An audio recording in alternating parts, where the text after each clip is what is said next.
Listen, folks, we're on to something big, something huge. Did you watch the video yesterday? We covered about Christopher Waller. Now, keep in mind, and I'm excited about this. Yes, I am. Ripple has connections to the digital dollar.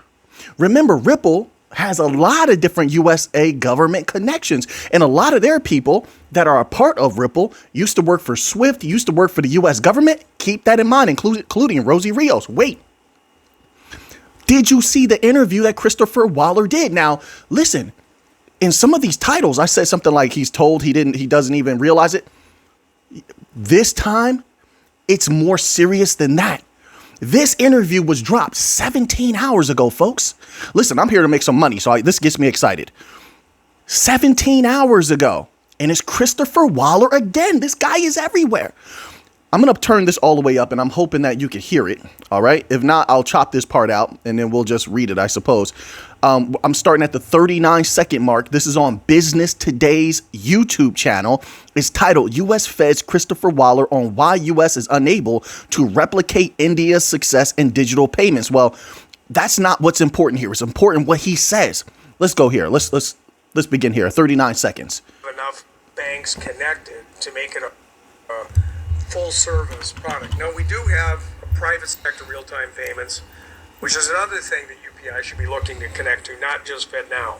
That's up and running, but it doesn't have quite... You see what he's saying? He's comparing FedNow to the private sector. He said that they should connect to the private sector. But wait, he keeps going. Let's go. The same number of banks, but it has... The problem is they don't have the same number of banks, not yet. He's telling them to give them time. Haven't I been saying this? It takes time to develop these systems. Now, he's going to say something very important. Remember, I was questioning, and I said after about, if Ripple had 300 to 400 banks, and that was like 2 years ago, how much do they have right now? Right? How much do they have right now? They have to have more than 300 and 400. Wait, we'll get there, because he tells a lie. He sort of stumbles over his words, which is how you know he says something he probably shouldn't have said. Let's go. It has all the largest banks. We have a lot of the large banks, but not necessarily all of them on the FedNow network. So the whole value chain is when like with UPI, all the banks are connected. And when they're all connected, you can move a payment from one bank or another person easy. But if those banks aren't connected, the payment goes nowhere. And so the value proposition... Once again, so he confirmed what I said. I told people FedNow was a failure. It is a failure. They don't have enough banks. He said they have a few. But the private sector, he said, is interesting. Let's keep it going. Who's the private sector? Position just isn't quite there yet.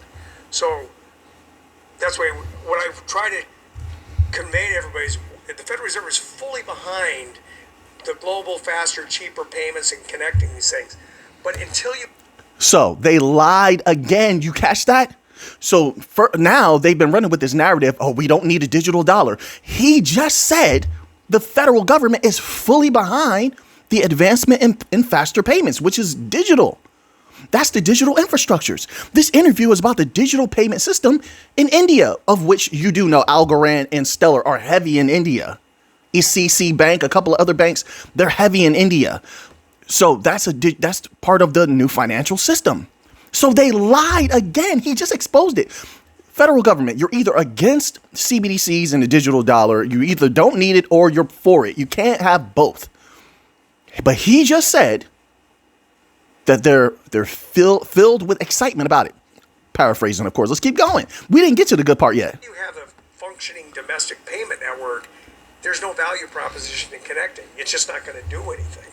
So that's the critical thing I try to stress. You just have to give us time to get ours up and running.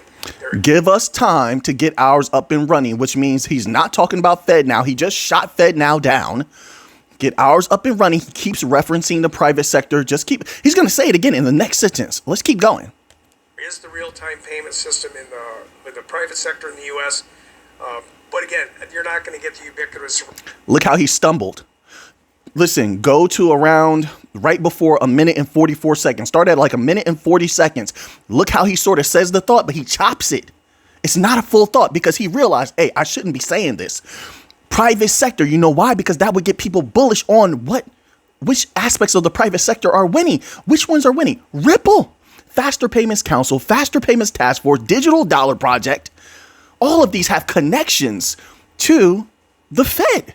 to the legacy financial system, all of them. Wait. Let me scroll back up. I want to see if I do this without messing it up. My apologies, folks. It says, give us time to get ours up and running. There is the real-time payment system with the private sector, not FedNow, not with the private sector. Who's out front? But wait, now he's about to drop the piece of information that got me real excited. Because who else could he be talking about? Let's keep going.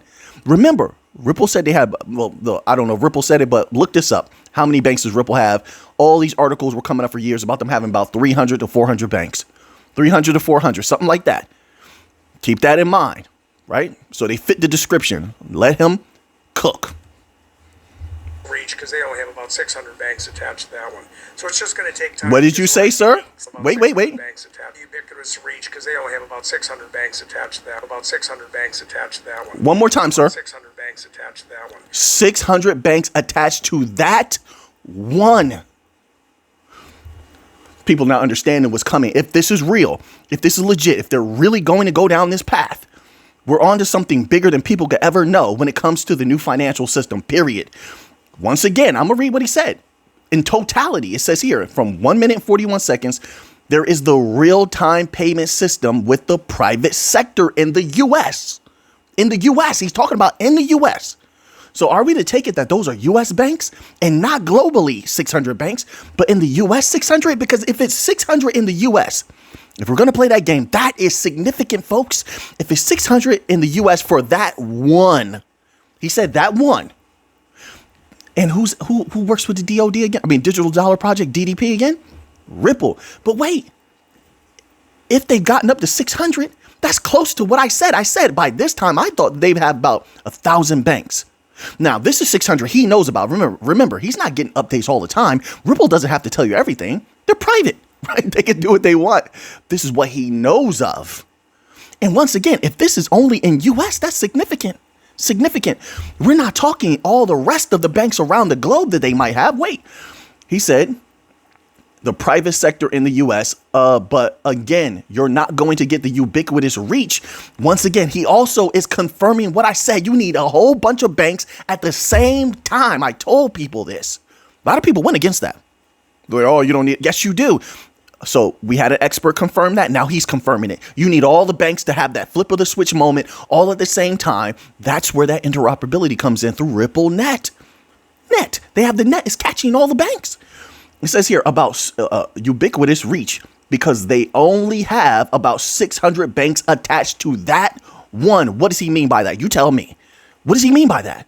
It says, so it's just going to take time, which is what everybody's like, oh, I want it to happen right now.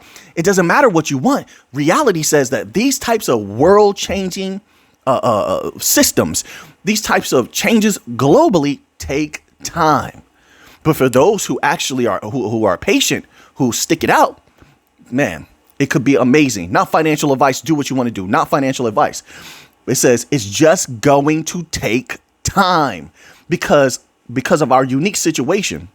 With 9,000, he's letting the people know our unique situation with 9,000 depository institutions. So he just gave everybody the number 600. Now he's telling you 9,000. That means how many more? Well, like over 8,000 on the table. This is what he's saying. The numbers I saw were a little bit bigger, but over 8,000 on the table for the taking. So he didn't reference Swift. He didn't reference, he said he shot down FedNow. Who is the one? And we know Swift has way more banks than 600. Who's that one he's talking about with 600? Who is that? I'm just, listen, make up your own mind about these things, but I'm just sharing my humble thoughts. That's it. You don't have to agree with me. That's not going to change my excitement. That's not going to change my positioning. It says here, oh, wait, let me push play. I hope that this is coming through on the microphone. I really hope. It's going to take time because of our unique situation with 9,000 depository institutions. I often view creating FedNow as a solution to a large market failure in the sense that we could not get 8,900 banks. Large market failure. They could not get 8,900 banks, also confirming what I said. They don't want to use those silo systems, the ones where they're going to be cut off from the rest of the world. They need a neutral system like Ripple, like Stellar, like Algorand, Quant, LCX, XDC, Zenfin, Flare, Solana, Chainlink. They need something neutral that has true global reach. They're telling it all. Are the people listening? Let's keep going. Let's keep going. They can't compete with us. They never could. Let's keep going. To coordinate and build their own system. It's just a market failure problem. So we started building. They can't build their own systems. We've already known that. That's why they want the systems handed to them. This is why you had the digital sandboxes that Ripple and all the other companies like Hedera Hashgraph, let me not forget Hedera HBAR, they provided to a lot of these governments to play with, a lot of these banks to play with, the digital sandboxes, so that they could get used to this technology that can be easily deployed. And it's only gotten easier over the years. We are in the driver's seat for now. If it changes in the future, then we're going to have to change our verbiage in our minds. But as of right now, we are in the driver's seat. It feels good to me. I don't know how it feels to you. Let's keep going. The FedNow system. And we finally launched it last year, and we have about 1,000 banks that have now signed up. But as I said, there's roughly 9,000 banks. This is a long process. So he just made a distinction. Pay attention to that, right? So FedNow has 1,000 banks. Absolute failure. They couldn't get 9,000. They couldn't get the 8,900 other banks, or whatever he's saying is on the table. You can go to this video and see the numbers for yourself. But that other one that he was praising only has 600 so far. Maybe they didn't unleash all of their partnerships and let that be known to the insiders just yet because of the court case. The court case being over. Didn't they just shuffle like a few million XRP with the speculation that is to pay the fine? So we're still getting through that. Maybe they just haven't announced all of that just yet.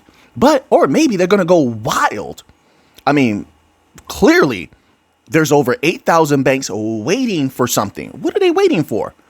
They know the whole world is getting digitized. What are they waiting for? They're not waiting for FedNow. That's there. They're not waiting for the SWIFT systems. That's there. What are they waiting on, folks? Let's keep it going. Let's see if he says any more. Says to get all of these banks hooked up. So if you It's a long process to get all of the banks hooked up. This is coming from a representative of the Fed, a worker of the Fed. He's either current or former. He's an associate of the Fed. That's what I know. So, and he's telling the people it takes time. It takes how did he phrase it? It's a long process to get all these banks hooked up. And people think that Ripple and SBI and Volante and Stellar and Algorand are supposed to just do it overnight. Just a couple of years, boom, it's supposed to just be done. I've been here 3.5 years, maybe a little bit over 3.5 years now. Nope. In that time, you're supposed to just change the world in that time. It doesn't work that way. It's a long process. It's just how it is, right? But here's the thing. You do it right.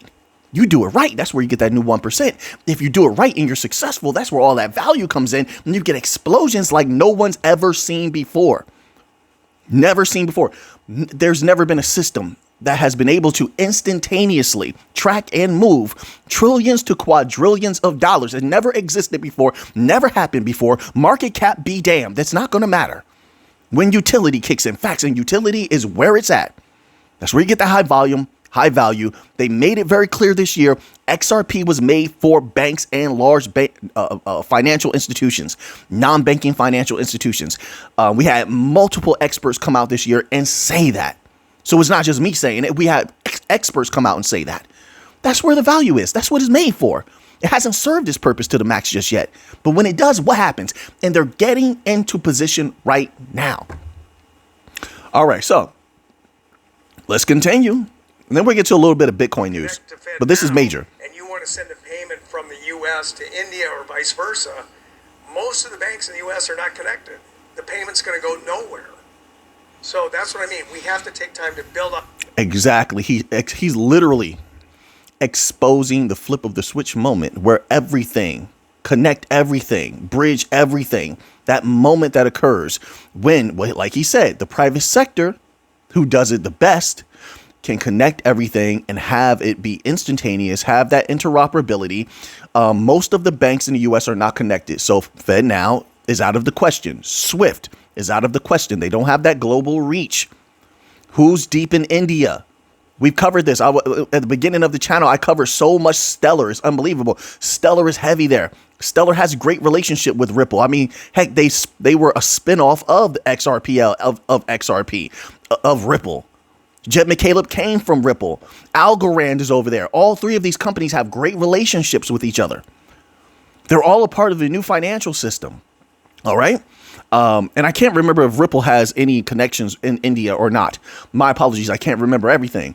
But that's who's deep in India and who's helped India greatly. I think Hedera also has been involved with some experimentation over there over the years as well. But, you know, do your research, look these things up, question everything, what I say, what others say.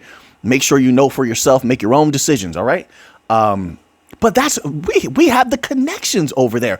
Also, India is BRICS nations. BRICS, who's 100% on board with the new financial system. Heck, not just on board, they literally need it. All right, so we're going to stop there, folks. Once again, if you didn't see this video, it's only 3 minutes and 3 seconds. He said things he was not supposed to say. Check that out. Watch him chop his thoughts, because he went a little too far and then he just switches onto a different topic. He didn't want to, he spoke on the private sector, but he didn't want to go too far. And he already went too far.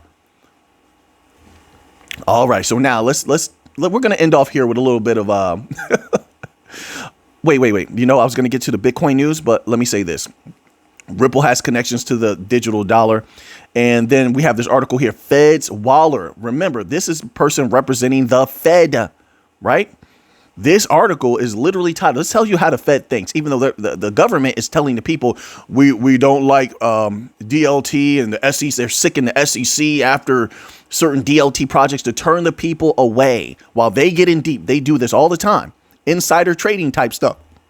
You turn the people away while them and their friends get in deep, only later to unleash it, and they make all the money at first and they sell on you while everybody else is buying at the top. They're selling. Them and their friends are selling. This happens all the time, right? But this tells you how they think. This article is titled Fed's Waller Sees Promise in Using Blockchain Tech. The Fed's Waller, Federal Reserve Governor Christopher Waller. So I'm glad they clarified that for me. I was like, is he a former Fed or is he currently Fed? He's right now. This is from this year. Federal Reserve Governor Christopher Waller sees potential for using blockchain technology to record trades in traditional assets during remarks at the Cryptocurrency and Future of Global Finance event in Sarasota, Florida.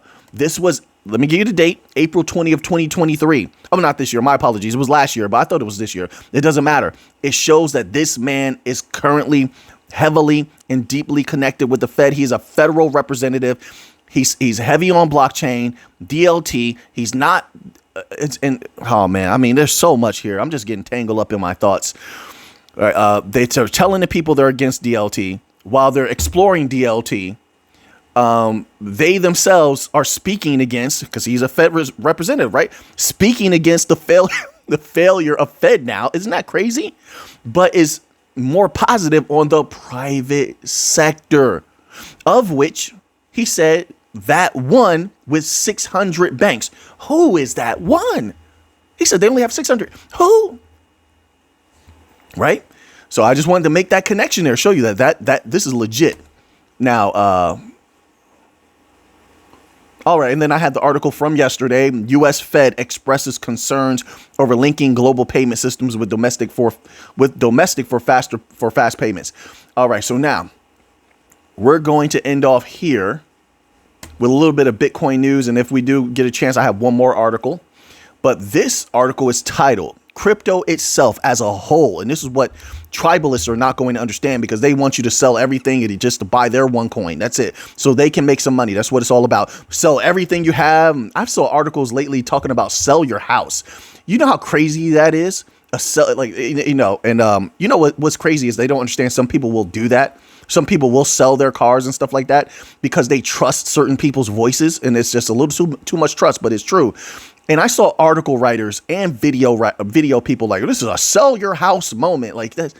Anyway, That's how these people are. They want you to sell everything, right? They don't care about what happens to you, so you could buy their coin, whatever it is that they're promoting at the time, so they can make money. Understand that they want to make money. That's why they have to influence you. That's where you get the influencers from. To each his own, though, but I'm just pointing that out. But here we go with Bitcoin and crypto as a whole, which is my point. All of these top cryptos look like they're about to go off in the next year or so, maybe even by the end of this year. Hopefully, I don't have a crystal ball. So now this article is titled Bitcoin Recovers After ARK Invest $100 million Sale. This is good. This is showing that people believe in crypto. They believe in Bitcoin. And the resiliency of it shows that it's bubbling. It's bubbling and it's getting prepared for an explosion. I'm ready for it. Are you? It says this here. Sorry, I got a little air in my chest. According to data provided by Arkham Intelligence, ARK Invest, the asset management company run by famous stock picker Cathie Wood, bled $100 million worth of Bitcoin on August the 28th. ARK Invest continues to hold roughly $2.6 billion worth of Bitcoin after the most recent outflows. The analytics firm has suggested that ARK 21 shares Bitcoin ETF buyers might have decided to cash out at the bottom. To each his own. ARK B was responsible for the vast majority of outflows that were recorded yesterday. On August the 28th, the price of the leading cryptocurrency dropped to as low as $57,866 on the Bitstamp exchange. According to Glassnode co-founders Jan Happel and Yan Alleman, the post-weekend drawdown was caused by the U.S. equities being in red. They noted that Bitcoin's intraday correlation with the S&P 500 recently experienced a significant increase. My apologies. I feel like something's stuck in my throat. There's been a lot of pollen. I went outside the other day. I had to attend an event. That's why the video was shorter yesterday. And I was outside for this event, which was a spectacular event, by the way. And there was so much pollen in the air. It felt like I was choking. Right? I was like, what the heck is going on? Unbelievable, in this particular area this time of year. But anyway, it says here, when it comes to the options market, risk reversals are skewed towards puts for both Bitcoin and Ethereum, meaning that traders remain cautious. The widely expected September rate cut is expected to be a significant market catalyst, according to the various market experts. However, a bigger than expected rate cut could cause significant market volatility. I can't wait to see what they do. They're under so much pressure. Give us that rate cut. Do it now. Give us that rate cut and watch everything go boom. In my humble opinion, maybe it doesn't, but I think that's going to happen. The people are starving for an explosion. The people want an explosion. And when I say the people, not just retail, the big businesses, everybody across the board right now wants to make a lot of money. Right now, crypto is their best bet at making a lot of money, right? Very, very quickly, by the way. And everything across the board, not every single coin, but I mean like a variety of things will pump if that happens, right? If the conditions are correct and the people actually act upon that situation and strike while the iron is hot. So, we could be looking at a very, very big end of the year. This is my hopes. We shall see. I had another XRP article, but we'll get to that another time. Appreciate every single one of you being here. I hope you're doing great. Shout out to everybody who clicks the like button. Shout out to everybody who leaves comments, shows me some love. Just know I love you back. All right. And I'll see you next time. Until next time, everybody, let's get to the money.